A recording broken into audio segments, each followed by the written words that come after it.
All right, we're ready to begin with LSU.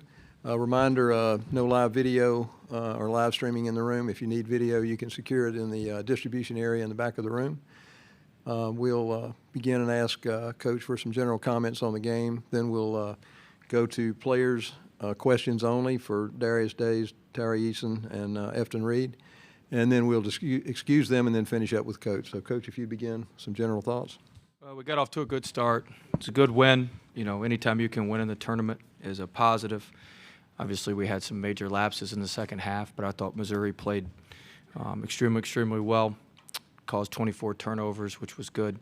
We still turned the ball over way too much, but, you know, we got to get that corrected. We've got a really good Arkansas team that's had our number this year coming up, and so we got to get back and get it corrected. But I thought Murray played great with nine assists. I thought we had 5 guys in double figures, which was really good as well. So we've got to play better tomorrow, but we're happy to get the win.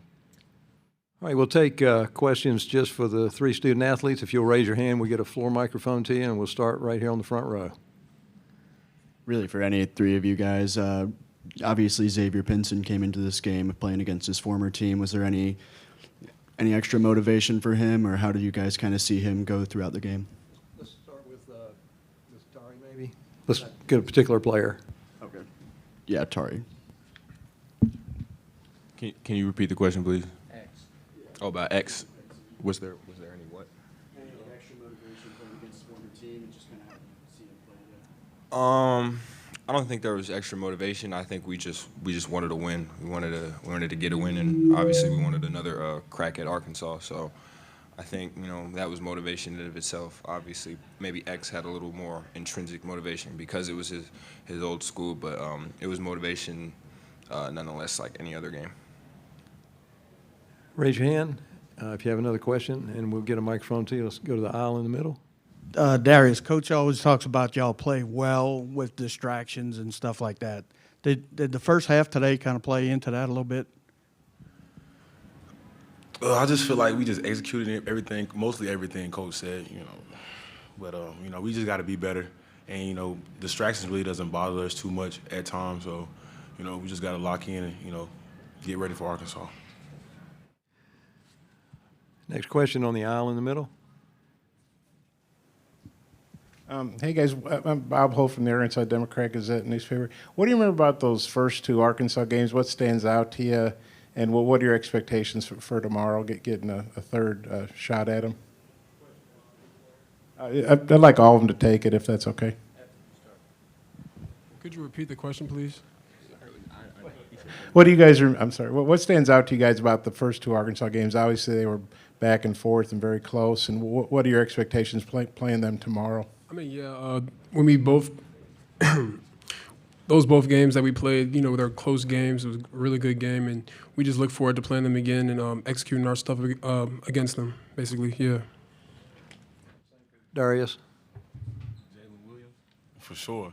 He takes a lot of charges. All the guys take charges on that defensive end, and they always have their hands up and always in the gap. So, that's one thing we're, going to have to adjust to tomorrow. So we're very excited to play Arkansas. And Tari. Yeah, the things that stand out to me really is just that we lost. And what I'm hoping to look forward tomorrow is a win.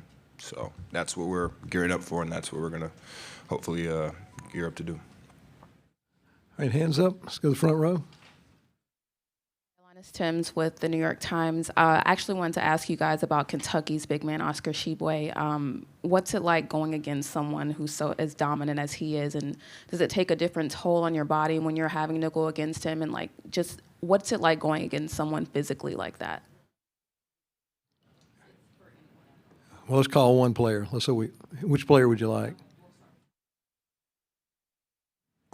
Yeah, as you all know, he's a strong physical guy.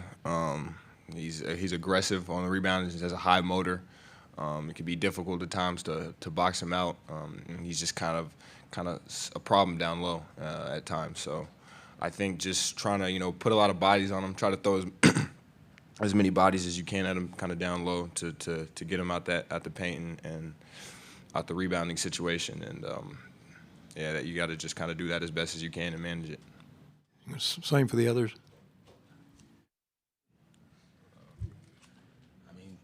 Tari basically said everything. You know, he's a load down below. Very, very high motor. You know, he takes a toll on your body throughout the game. And at the last six minutes of the game, you know, you just dead tired. You know, it's like, wow, like he's continuing going to the glass. So, you know, he's a problem. You know, it's fun playing with him down there. So. Yeah, he's a good player. I've been watching Oscar since I was 14 because he played on my AAU team, the older version, my older AAU team. So I've been watching him since I was 14. So I wasn't really surprised what he was doing. I already knew he could do that, and I was just, I was happy to see him being successful. So yeah. Have time for maybe a couple more. Raise your hand. Go to the middle. Afton, you had your best offensive game in quite a while. I think you were 6 of 6. What went into that today? And you stayed out of foul trouble till late. What went into that today? The hair, maybe a little different? Yeah, that's what my mom said. My mom said change is always good. So, yeah, my mom thinks it's my hair. But, no, it's March. So, I mean, I really just sat and talked with my mom, my brother, and they just told me what I basically had to do and just focus on. And I really focused on those things that I needed to do in this game and just, trying to not foul early on and just focusing, not worried about my points, rebounds, or just blocks, just worried about winning every possession. There's a question in the way back. Next question. Ty Richardson, ESPN Arkansas. Darius, you referenced Jalen Williams, and another guy on the team that's had a really successful season for the Razorbacks has been J.D. Note, and you guys pretty much contained him last time. I think he was 4 for 12 for only 12 points. What's going to be the key to stopping one of the best offensive players in this conference? Pray. Coach Bob said it right. We got lucky. He missed some shots now at Arkansas. I mean, he missed some open shots. We were fortunate. He makes those 9 out of every 10 games. Take the last question on the aisle in the middle. Hey, this is maybe for Darius and Tari. You guys obviously are going to be playing your second game in 2 days tomorrow, but you had a good win today, and you're already kind of got hot for the tournament. Arkansas is not. That's going to be their first game in several days. Which scenario do you think is better, to playing and winning or having a little extra rest like Arkansas's had? I mean, Coach always say the first game is the hardest game. So, us coming off this win is going to really help us tomorrow, I feel like. Same for Tari. I feel the same way. Basically, the first game, like you said, is the hardest game, but the first game is also, good at the same time because it helps you build momentum. And that's something that we definitely need gearing up going into the rest of this tournament. All right, thank you. We'll excuse the student athletes. You can return to the locker room.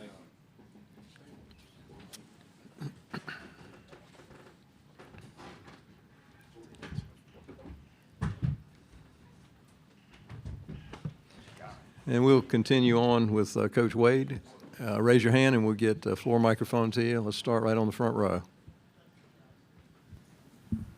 Yeah, well, basically just the same question I asked previously to them. Just kind of talk a bit about Xavier Pinson's performance today and just kind of what he brought. I thought X got off to a great start. It was great to have him hit a 3. It certainly, he won't say it, but it does mean more to him when we play Missouri. He's still close with Pickett. They're still very, very, very good friends. And, X spent 3 years at Mizzou. So I think it does mean a little bit more to him. But I thought he played well today. I thought the first time we played him, he pressed a little bit early in the game, and I thought today he let it come to him a little bit more. Next question. Well, I know you're happy with the win, but can you tell us anything about the NOA and how you addressed it with the players?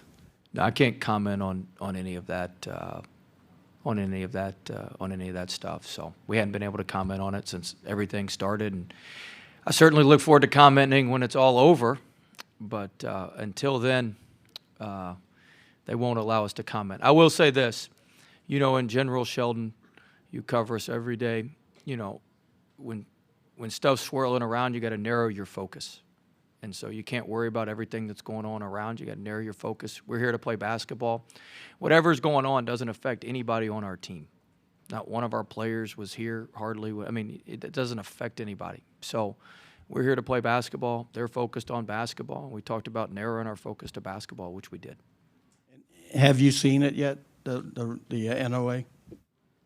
I can't comment on anything having to do with the investigation. All right, next question. Let's go to the aisle in the middle. Well, what stands out to you about those first two Arkansas games? They could have gone either way, and getting a shot at a third team. How motivated do you think you guys are, and what are your expectations for tomorrow? I mean, the first thing that stands out is how hard Arkansas plays. I think they're one of the hardest playing teams in our league. You know, it's what makes this league so tough, how good everybody is, but there's not like a team that sits back in a 2-3 zone or any, you know what I'm saying? Like every team, but I say this as a compliment to Arkansas. Missouri plays extremely hard as well. You know, I think Arkansas is towards the top end of the hardest playing teams in our league, if not the hardest playing team. Obviously, Note made huge plays, and Williams have made huge plays in both games. Tony killed us at Arkansas. I think he had 18 points and scored everything around the rim. Amude hit some big threes. I think he's shooting over 40% from three-point line in SEC play. So they got a very balanced roster. They've got a very, very good team. I know they'll be extremely well prepared. I think Muss does a phenomenal job preparing his team and taking away your strengths. And so they'll be well prepared. It'll be, you know, we're going to have to play extremely well. I do think having to play today is to Arkansas's advantage because you have to play so hard to beat them. And you know, we had to play, you know, we had to play 7, 8 guys today, some major minutes, 7 guys, some major minutes. So, but we'll go back and we'll prepare, and they're a great, great team. Extra motivation, you know. I don't know about that. I mean, both the games were very, very good games. The game at Arkansas was a tremendous back and forth game, and the game at our place, Arkansas made some huge plays down the stretch and finished the game on a big run. So look, it's an SEC tournament game. It's a game to get to the semifinals. So just happens we're playing Arkansas, who's clipped us twice at the buzzer, but should be a really, really good game. Next question to the right. Is there potential that could affect your future with the program? I can't comment on anything having to do with the investigation or any of that sort of stuff. Raise your hand if you have another question. Coach, you brought up Adese Tony. I wonder if he can't play tomorrow. Does your strategy change against Arkansas? Well, I know he didn't play against Tennessee. I heard he was out there warming up, and then he didn't play. So I'm assuming he's going to be good to go tomorrow. But I mean, look, they got Trey Wade. They've got other guys. I mean, I thought I watched the Tennessee game. I thought Kamani Johnson played tremendous in the Tennessee game in Tony's place. I thought he was physical and did a lot of good stuff around the rim. So, you know, the way they play, they've tried a bunch of guys out over the course of the year. So I'm not sure. It'll make a difference at some level just because Tony's so good. Talk about somebody what's he average for Arkansas? 9 points a game? 10 points a game. And I think he averaged 14 or 15 at Pittsburgh. Somebody who sacrificed for Arkansas to win. I have a lot of respect for him and what he's done to help Arkansas win. So, you know, we're going to prepare as if he's playing. My guess would be he's going to play. Raise your hand if you have another question. All right, let's go back to the middle aisle. The last Arkansas game was like a kind of heavyweight fight, NCAA tournament game. When you walked away from that, did you kind of say, I'd like to play them again? I walked away from it and said I'd like to make a layup at the end. But you know, it was a really hard fought game, really great game. It was in an unbelievable atmosphere. When we missed that layup, that's about as loud as I've heard in an arena at Bud Walton. So it was a great game, and the bracket shook where we end up playing them again. It could have. I mean, shoot, if 10 things don't happen last Saturday, we're in the 8-9 game probably, or 7. You know, I mean, just kind of shook out that way. That's just the way it worked out. Have time for one or two more? Raise your hand. All right, let's go to the back on the left. Coach, I know you were joking earlier about stopping J.D. Note. You just said pray, but you guys kind of hard-hedged him and really doubled him off screens. Do you plan on implementing a similar strategy against him tomorrow? Why the hell would I tell you that? Look, I mean, we're going to have to do something. We can't, look, we normally switch, right? Well, they just ISO'd us against our switches the first game, and so we had to do something a little bit different, and we'll certainly, they'll be prepared for what we did the second time, so we're going to need to do something different than that. So we've got some ideas, and we'll see if we can get them implemented in a quick walkthrough tomorrow morning. Time for one more. Anyone? Well, I honestly can't remember how many charges Jalen Williams took against you guys, but he's taken 48, and I don't think the NCAA keeps track of that. Just what do you think about that? Because he passes, he rebounds, he scores pretty well now, and then he takes 48 freaking charges. It's at Arkansas. I remember all of them. He took 3 against us. I mean, look, I think I've said this going into that game. I'm not saying he's the best player in the league, but in my opinion, he's the most valuable player in the league. He's the most valuable player to Arkansas's team. The way he can stretch the floor, he's made some shots, and he makes every big shot. It seems like every 3 he makes is a huge 3. The way he rebounds, the way he protects the rim. If you remember in the Arkansas game, he took 3 charges on us. We had a 2-on-1 break, and we shot a 12-foot pull-up floater because we were petrified of going in there and charging. So, I mean, there's a huge difference between shooting a layup and shooting a 12-foot floater. And so it's not just the charges he takes, it's the shots that he affects that you have to take. You have to take a lot more challenging shots than you would normally have to take. He's a great player. Thank you.